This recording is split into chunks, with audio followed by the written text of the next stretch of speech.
জিম্বাবুয়ের বিপক্ষে প্রথম দুই ম্যাচে টস জিতেও ব্যাটিং না নেওয়ার কারণ হিসেবে রিশাদ হোসেন জানিয়েছিলেন, বিশ্বকাপে গরমের সাথে মানিয়ে নিতেই অধিনায়কের এমন সিদ্ধান্ত।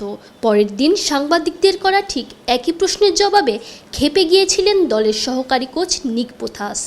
বলেছিলেন, কে কী ভাবল তাতে দলের ধোড়াই কে আর। বিশ্বকাপের আগেও জিম্বাবুয়ের বিপক্ষে বাংলাদেশ দলের এমন রক্ষণাত্মক খেলা অধিনায়ক টিম ম্যানেজমেন্টের মনোভাবকেই প্রশ্নবিদ্ধ করছে।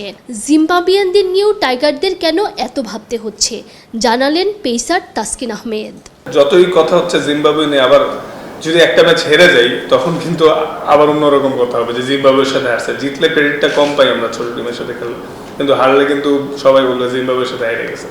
তো মানে আনফর্চুনেটলি আমাদের অনেক রকম কথাই শুনতে হয়, কিন্তু যখন খেলতে নামি যেই অপোজিশন হোক সেটা দিয়ে চেষ্টা করি। হ্যাঁ, সামটাইমস ভালো হয়, খারাপ হয়, কিন্তু এই ইমপ্রুভমেন্টের ধারাটা রেখে সবাই খেলার চেষ্টা করি এবং সবার মধ্যে এটাই লক্ষ্য যে ওয়ার্ল্ড কাপে কীভাবে ভালো করা যায়, এই লক্ষ্য নিয়ে আগাচ্ছি, ট্রেনিং করতেছি।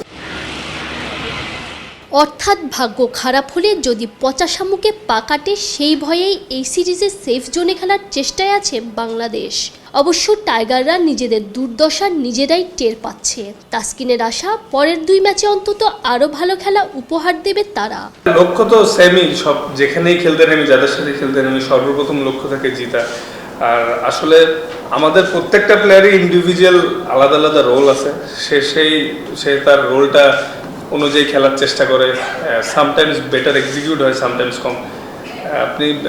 আমি শিওর যে সবাই এটাই চেষ্টা করবে এবং যার যেই নতুন স্কিল আছে ওগুলা এক্সপেরিমেন্ট করার ভালো একটা সুযোগ এই দুইটা ম্যাচ। আমি শিওর আমরা সবাই সেটা চেষ্টাও করবো ইনশাআল্লাহ। নিশ্চিন্তে খান স্বাস্থ্যকর অল টাইম পান, অল টাইম হেলদি লাইফ। দলের অধিনায়ক নাজমুল হোসেন শান্ত গেল মাসেই এক অনুষ্ঠানে বলেছিলেন, বিশ্বকাপ নিয়ে যেন টাইগারদের কাছ থেকে খুব বেশি প্রত্যাশা করা না হয়। ব্যাট হাতে শান্তর খেলার ধরনের সাথে জিম্বাবুয়ে সিরিজে তার রক্ষণাত্মক মনোভাবের জন্য কম কথা শুনতে হচ্ছে না। তবে তাসকিন জানালেন, শান্তর অধিনায়কত্ব বেশ উপভোগ করছে বাংলাদেশ দল, হচ্ছে উন্নতিও। সোফার তো লাস্ট দুইটা সিরিজে আমি খুব এনজয় করছি পার্সোনালি এবং বাকিরাও হয়তো করছে। তো ও ইমপ্রুভ করতেছে, আর ওর মধ্যে ওই লিডারশিপ জিনিসটাও আছে। তানজিম ঐশী, অলরাউন্ডার।